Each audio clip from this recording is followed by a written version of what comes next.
दोस्तों नमस्कार सभी का आपके अपने यूट्यूब चैनल के आर एग्ज़ाम वॉरियर में आप सभी का स्वागत और अभिनंदन। साथियों, आज आपके लिए ये वीडियो जो है काफ़ी महत्वपूर्ण रहने वाला है, विशेषकर उन साथियों के लिए जो सेकंड ग्रेड भर्ती परीक्षा की तैयारी कर रहे हैं और आने वाले समय में उनके लिए ये वीडियो काफ़ी उपयोगी साबित होगा। क्योंकि आज अपन बात करेंगे जो पेपर एक हल करने जा रहे हैं, वरिष्ठ अध्यापक भर्ती परीक्षा संस्कृत विभाग का जो पेपर हुआ था 2022 में, उसको अपन हल करेंगे। उसके कुछ क्वेश्चन देखेंगे और प्रत्येक ऑप्शन को अपन समझने का प्रयास करेंगे और आने वाले समय में आपके लिए उपयोगी वीडियो साबित होगा। और इस पेपर से आपको यह भी पता चलेगा कि पेपर का पैटर्न कैसा रहता है, किस तरीके के क्वेश्चन वरिष्ठ अध्यापक भर्ती परीक्षाओं में पूछे जाते हैं और बाकी एग्जाम में किस तरीके के क्वेश्चन आते हैं, तो इन सब का भी आपको पता चलेगा। और एक बात, अगर आप हमारे साथ अंत तक जुड़े रहेंगे तो एक बात की मैं आपको गारंटी देता हूँ कि आपको वरिष्ठ अध्यापक बनने से कोई नहीं रोक सकता। देखिए, अपन जो भी पेपर हुए हैं अब तक सेकंड ग्रेड के पूरे पेपरों का एनालिसिस करेंगे, फर्स्ट पेपर और एसएसटी का। तो बाकी देखिए, बाकी यूट्यूब पे अपन कहें कि क्लास लगा ले वो वगैरह ऐसा कुछ संभव है नहीं। और आप सभी को भी पता है हज़ारों क्लासें यूट्यूब पे मिलती हैं, तो ऐसा कोई मतलब नहीं है। आप अच्छी किताबें पढ़िए और उसके बाद ऐसा कोई अगर कोई प्लेटफॉर्म है जहाँ पर जैसे कोई पेपर हल करवा रहा है या फिर ऐसा कोई टॉपिक आपको समझ में नहीं आ रहा है और वहाँ से क्वेश्चन आ रहा है, तो वो मैं आपको बता दूंगा। तो शुरुआत करते हैं अपन। देखिए, पहला क्वेश्चन आया था 1857 ईस्वी में प्रथम स्वतंत्रता संग्राम में अंग्रेजों के विरुद्ध झांसी की रानी लक्ष्मीबाई और तात्या टोपे को अपने सेनाओं के वेतन और रसद हेतु धन किसने उपलब्ध करवाया। ये राजस्थान के बारे में पूछा है। ऑप्शन देखिए, डूंगरजी जवाहर जी, सेठ अमरचंद भाटिया, कुंवरदीप सिंह, महाराजा मान सिंह। तो इसका सही उत्तर अपन देखें तो ये क्वेश्चन ज़्यादा टफ है नहीं और बार बार क्वेश्चन पूछा गया है, तो इसका सही उत्तर हो जाता है सेठ अमरचंद भाटिया। लेकिन अपन बात करें इसमें बाकी भी ऑप्शन देखें तो देखिए, डूंगरजी जवाहर जी जो है ये सीकर क्षेत्र में प्रसिद्ध है और इनकी पूजा भी की जाती है एक देवता के रूप में। और डूंगरजी जवाहर जी का मुख्यतः कार्य क्या था, ये अपन बात करें तो अमीर वर्ग या व्यापारी वर्ग को लूटते थे और उनसे जो भी पैसा मिलता था वह गरीबों में बांट देते थे। लेकिन डूंगरजी जवाहर जी से और बात करें अपन, क्वेश्चन क्या आता है तो इसमें बात करें तो एक तो इन्होंने किसके खिलाफ लड़ाइयाँ लड़ी, तो बीकानेर की सेना एक तो ध्यान रखना है आपको, और दूसरी जोधपुर की सेना।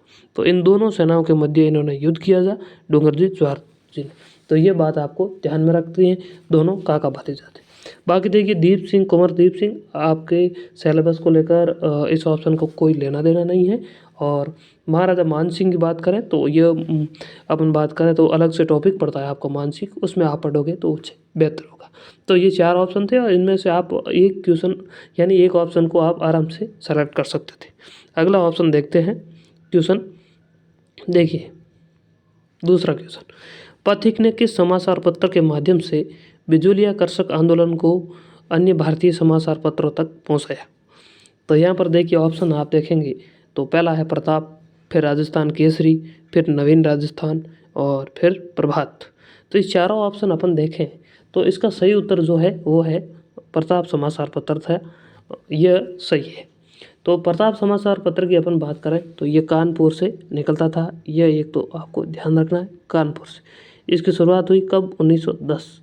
और इसके लेखक कौन थे? तो गणेश शंकर विद्यार्थी। यह बात आपको प्रताप समाचार पत्र में विशेष रूप से ध्यान रखनी है। आगे बात करें अपन राजस्थान केसरी की। जो राजस्थान केसरी यह समाचार पत्र है, यह 1920 में निकला था और इसको निकाला था राम नारायण चौधरी। तो ये बात आपको ध्यान रखनी है, राम नारायण चौधरी। और 1920 में, इतना ही आप ध्यान में रखना है, ज़्यादा अपन बात करें आपको माथापच्ची नहीं करनी है। और एक ऑप्शन दिया गया है नवीन राजस्थान, यह भी काफ़ी प्रसिद्ध समाचार पत्र है और इसको भी आप याद रख सकते हैं। और इसको भी निकाला था अपन बात करें पथिक जी के द्वारा इसको निकाला गया था और इसके लेखक है पथिक जी। और एक ऑप्शन आपके दिया हुआ है प्रभात समाचार पत्र। तो देखिए, प्रभात की अपन बात करें तो यह भी काफ़ी महत्वपूर्ण समाचार पत्र है और इसका लेखक थे सिद्धराज। पूछ लिया जाए आपको ध्यान रखना, सिद्धराज। और 1932 में यह समाचार पत्र निकला था। तो यह महत्वपूर्ण है, यह बात आप ध्यान में रखनी है। अगला क्वेश्चन देखते हैं, क्वेश्चन नंबर 3। तीसरा देखिए, निम्न में से किस संस्था ने अछूतों की शिक्षा के लिए शुरू में कबीर पाठशाला की स्थापना की। तो यह देखिए काफ़ी अच्छा क्वेश्चन आपके लिए आया है और ये क्वेश्चन कई बार एग्जाम में पूछा गया है। तो इस क्वेश्चन को लेकर आपके मन में कोई डाउट होना नहीं चाहिए। देखिए बीकानेर प्रजा मंडल इसमें होगा नहीं, बीकानेर राज्य प्रजा परिषद होगा नहीं, लोक परिषद होगा नहीं, सर्व हितकारिणी सभा है सॉरी। और इन्होंने जो दो कार्यक्रम चलाए थे, कबीर पाठशाला थी एक और एक और था कुल मिलाकर, और इसका सही उत्तर आपके हो जाएगा सर्व हितकारिणी सभा। चौथा क्वेश्चन देख ले हैं, भीलों में सुधार के लिए भगत पंथ की स्थापना किसके द्वारा की गई। ये क्वेश्चन आपको पूछा गया है और ये क्वेश्चन आपका जो विशेषकर अपन बात करें तो ये क्वेश्चन आपके जो राजस्थान वाला पोर्शन है वहाँ से आते हैं, भगत पंथ से हैं। काफ़ी अपन कहें तो इजी क्वेश्चन ही है और इसका सही उत्तर आपके हो जाएगा गोविंद गुरु। बाकी मोतीलाल तेजावत, विजय सिंह पथिक और सीताराम दास। तो यहाँ पर अपन देखें तो भीलों के लिए तेजावत ने भी काफ़ी अच्छा कार्य किया था, लेकिन बाकी दोनों का इसमें योगदान नहीं है। तो ये क्वेश्चन आपके ऑप्शन सही हो रहा है। अगला देखिए, भारत सरकार ने 5 जनवरी 1949 को सिरोही का प्रशासन रिक्त स्थान सरकार को सौंप दिया। मध्य प्रदेश, बम्बई, गुजरात, राजस्थान। तो देखिए 5 जनवरी 1949 की बात है और उस समय सिरोही की बात अपन करें तो उस समय सिरोही को गुजरात में शामिल कर दिया गया था, लेकिन उस समय गुजरात और मुंबई दोनों एक ही प्रांत थे। तो इसी वजह से इसको अपन बात करें तो ये 1960 में गुजरात अलग हुआ था, पहले दोनों सम्मिलित थे तो ये मुंबई में पड़ते थे, इसलिए इसका सही उत्तर मुंबई हो। बाकी मध्य प्रदेश का सिरोही से कोई लेना देना है नहीं, ना तो कोई सीमा है, और राजस्थान उस समय राजस्थान में सिरोही शामिल नहीं था और इसी वजह से ये इसका ऑप्शन सीधा का सीधा मुंबई सही बैठ रहा है। इसमें ज़्यादा भी आपको यूँ डाउट लगे ऐसा कुछ था नहीं। अगला देखिए, रिखिया, ब्यावले, नेजा निम्न में से किस देवता से संबंधित है। तो देवताओं में से एक क्वेश्चन फिक्स है आपका, यानी जो टॉपिक दिए हैं उनमें से एक एक क्वेश्चन आएगा और इतिहास में कुल मिलाकर 10 क्वेश्चन पूछे जाते हैं। कभी कभार हो सकता है 12 क्वेश्चन अधिकतम और न्यूनतम 10 क्वेश्चन पूछे जाएंगे। तो इसमें ऑप्शन देखें, बाबूजी, तेजाजी, मणिनाथ जी, रामदेव जी। तो इसका सही उत्तर होगा रामदेव जी। और यह आप सभी को पता है रामदेव जी के बारे में, और उड़ीसा में इनका मेला लगता है कुल मिलाकर, और 13 ताली नृत्य प्रसिद्ध है। विशेष रूप से ये बात आपको ध्यान में रखनी है। और बाबूजी की बात करें तो कोलूमंड, फलोदी, जोधपुर आपको ध्यान में रखना है, और तेजाजी खरनाल, नागौर। और मलिनाथ जी की अपन बात करें तो तिलवाड़ा। तो ये मुख्य स्थान है इनके, ये आपको ध्यान में रखने। 7वां क्वेश्चन देखेंगे, निम्नलिखित में से कौन सा सुमेलित नहीं है। एक तरफ संप्रदाय दिए गए हैं, एक तरफ संत दिए गए हैं। तो देखिए निरंजनी संप्रदाय और इसके संस्थापक आपके अपन बात करें तो हरिराम दास जी, तो ये सही है। अगला है गोदड़ संप्रदाय, नवलदास जी, अलकिया संप्रदाय, लालगिरी, निष्कलंक संप्रदाय, माव जी। तो इसमें देखिए गोदड़ संप्रदाय वाला ये गलत है, नवलदास जी गोदड़ संप्रदाय के नहीं, गोदड़ संप्रदाय के हो जाएगी संत दास जी, संत दास, ये ध्यान रखना है आपको। बाकी देखिए, बाकी अगर ऑप्शनों पर अपन गौर करें तो देखिए जो लालगिरी है अलखिया संप्रदाय की, यह इनकी पीठ जो है मुख्यतः बीकानेर में इसकी पीठ है, ये ध्यान में रखना है। और इसके जो है संत प्रसिद्ध है लालगिरी जी, इतना ही आपको ध्यान में रखना है, बाकी इसमें महत्वपूर्ण है नहीं। बाकी ऑप्शन में अगर अपन देखें तो निरंजनी संप्रदाय, हरिदास जी, तो इनके देखिए प्रसिद्ध अपन बात करें तो गाडा धाम, नागौर, गाडा धाम जो प्रसिद्ध है इनका धाम है जो नागौर में है। तो ये बात आपको ध्यान में रखनी है, निरंजनी संप्रदाय। और अलकिया की अपन बात कर दी, गोदड़ की कर दी। निष्कलंक की बात करें तो संत मावजी है और डूंगरपुर में इनका मेला भरता है, ये बात आपको विशेष रूप से ध्यान रखनी है, डूंगरपुर वाले।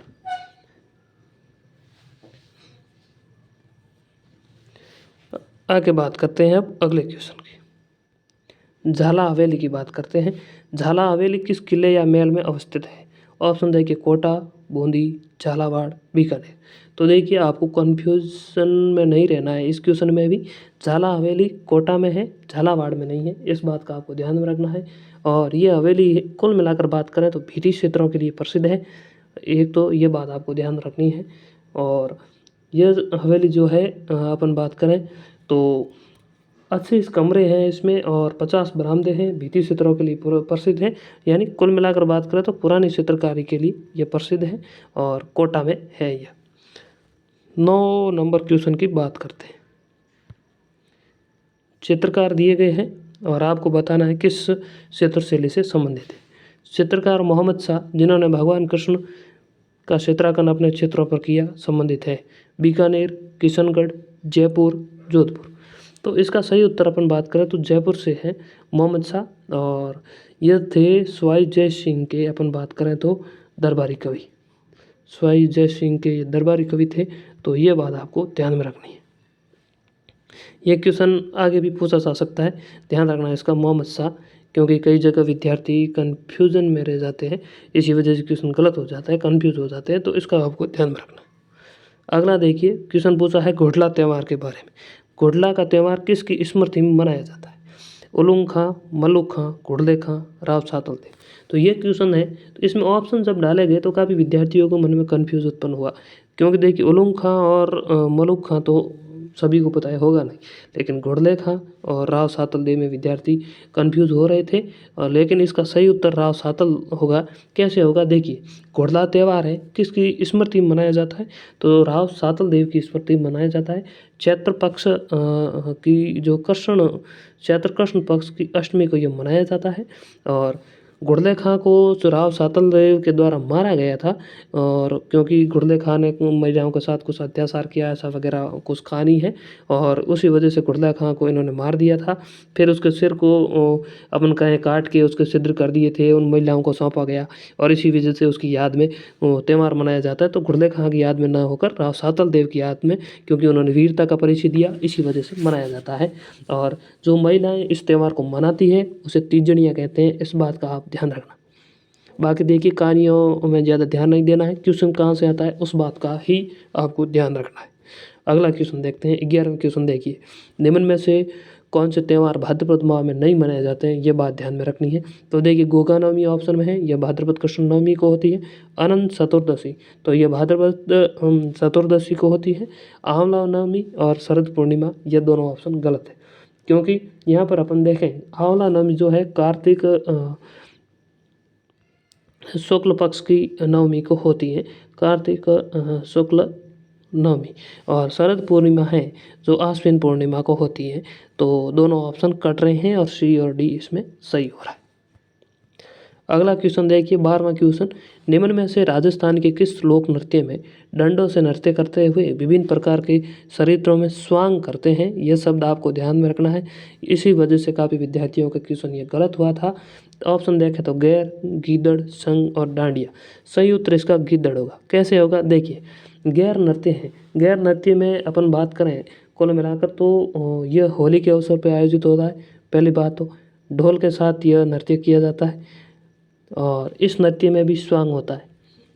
ये तीनों तो इसमें लागू होती है। लेकिन अगर हम चौथी बात करें डंडों की, तो देखिए गैर नृत्य में डंडों का कोई योगदान नहीं होता है, तो इसी वजह से यह इसमें लागू नहीं होगा। और आगे अपन बात करें गैर के बाद बात करते हैं संग नृत्य की।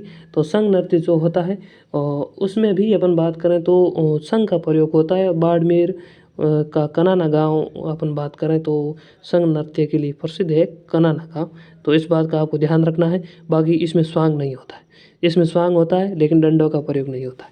डांडिया बात करें, डांडिया में डंडों का तो प्रयोग होता है लेकिन स्वांग नहीं होता है, तो इसी वजह से ये ऑप्शन नंबर इसमें 2 सही होगा गीदड़। देखिए गीदड़ में क्या क्या होता है, एक तो स्वांग होता है। किसका स्वांग होता है? जैसे शिव पार्वती की कथा गाई जाती है, लोग शिव पार्वती का रूप धारण करते हैं और स्वांग करते हैं। सीताराम की, सेठ सेठानी की, कुल मिलाकर इस तरीके का स्वांग होता है, और शेखावाटी में यह प्रसिद्ध है। तो ये बात आपको ध्यान में रखनी है। यहाँ से क्वेश्चन काफ़ी अच्छा क्वेश्चन पूछा गया है ये। अगला देखिए, तुलसी नामक आभूषण महिलाओं द्वारा पहना जाता है।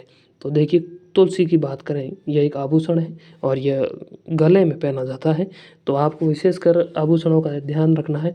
तो देखिए पहले बात करते हैं हाथ की। हाथ की आभूषणों की बात करें तो वैसे तो बहुत सारे आभूषण हैं, लेकिन मुख्यतः आपको ध्यान रखना, एक तो गोखरू, एक पोंचिया, एक आपके हो जाएगी अरसी। तो ये 3 आप मुख्यतः ध्यान रखने हाथ में, गोखरू, पूंछिया, अरसी।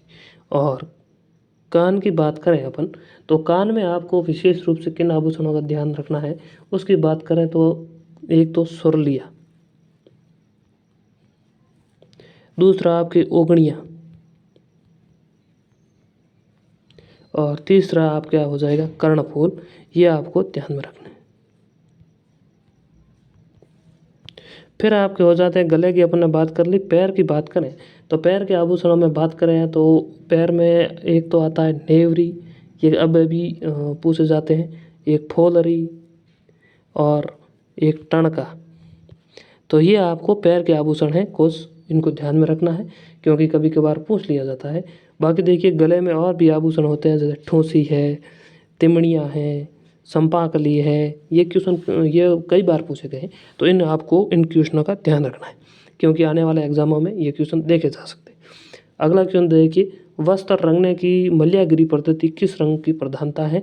तो इसका सही उत्तर आपका हो जाएगा भूरा। और ये क्वेश्चन काफ़ी अच्छा पूछा गया है और माध्यमिक शिक्षा बोर्ड की 10वीं की जो कक्षा की पुस्तक चल रही है वर्तमान में, उनमें से ये क्वेश्चन पूछा गया है। 15 क्वेश्चन देखिए। तो कुल मिलाकर आज अपन ने बात करी, अगले वीडियो में बात करेंगे 15वें क्वेश्चन की। आज अपन ने बात कर ली है राजस्थान के जो इतिहास और कुछ कला संस्कृति के भी क्वेश्चन अपन ने देखे। 15 क्वेश्चन आज अपन ने देख लिए हैं और अगले वीडियो में अपन देखेंगे और क्वेश्चनों को। तो ऐसे आपको छोटे छोटे वीडियो मिलते रहेंगे जिससे आपका अभ्यास भी होगा और आपको कम समय में अधिक जानकारी देने का प्रयास रहेगा और आपको प्रश्नों की पद्धति का भी पता चलेगा। बाकी देखिए राजस्थान जीके की बात करें अपन, जैसे इतिहास, भूगोल और कला संस्कृति के क्वेश्चन हर बार आरपीएससी सरल ही पूछती है। और विशेषकर बात करें तो बाकी राजस्थान पॉलिटी और इंडियन पॉलिटी के क्वेश्चन थोड़े टफ आते हैं, तो कैसे आते हैं वे अगली वीडियो में देखेंगे। तो तब तक के लिए धन्यवाद। अगर जो भी साथी नए जुड़ रहे हैं कुछ, तो हमारे यूट्यूब चैनल को ज़रूर सब्सक्राइब कर लें। धन्यवाद साथी।